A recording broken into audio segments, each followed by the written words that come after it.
So Kirby's Dream Buffet is just around the corner, and I'll be the first to say that it's nice that Kirby's getting a game so soon after Forgotten Land, and it cements this idea that Nintendo aren't just going to dine and dash with the franchise. But that aside, the big question is, should you buy the game? You know, is it going to be worth the price? How fun's it going to be? Are we sure that Kirby's okay here?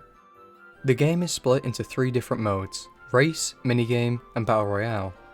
The Race mode will have you running across the map collecting strawberries, which make your Kirby grow, giving him priority when smacking into other players. The way to win this mode is to finish with more strawberries than your opponents. This whole game mode definitely has a Fall Guys feel to it, mixed with a hint of Mario Kart with these cool little item boxes that you can use strategically.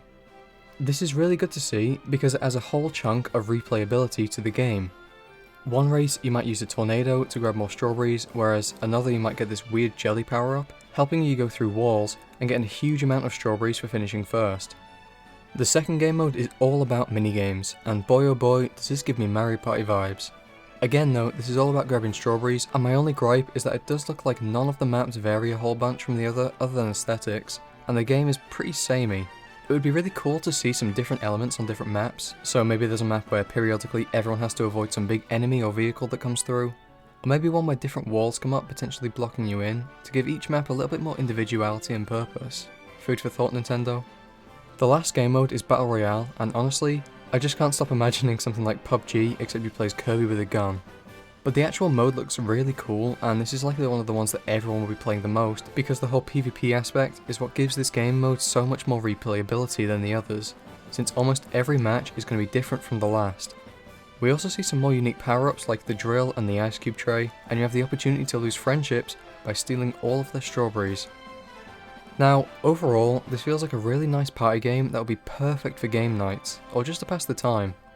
It gives you the ability to play locally on multiple devices, split screen on one device, or using the online mode, but honestly, I don't see a huge amount of people going online with it after the first week or two, because the entire thing strikes me as a light-hearted fun activity to play with friends around you. The gameplay doesn't look bad or anything by any means, but it strikes me as one of those games where half the fun comes from the general happy atmosphere in a room where everyone's playing the same game. At £13.50, this game does look to be pretty worth it considering the split screen feature only requiring one person to actually own the game for 2 players. But even if you did want to play solo, there are a ton of unlockables like maps, costumes, colour variations, and starting podiums. Overall, this game is giving me major Mario Party vibes, which I honestly think is perfect for Kirby. Everyone knows him, everyone loves him, everyone wants to force feed him cake and strawberries, and for a relatively low price, they'll probably be a great addition to game night. So in answer to the question, should you buy Kirby's Dream Buffet? Well, yeah, probably. If you're a fan of Kirby in general, this would be a really great addition to your Switch library as a casual, replayable game. And also, if you want to ruin more friendships than Mario Kart.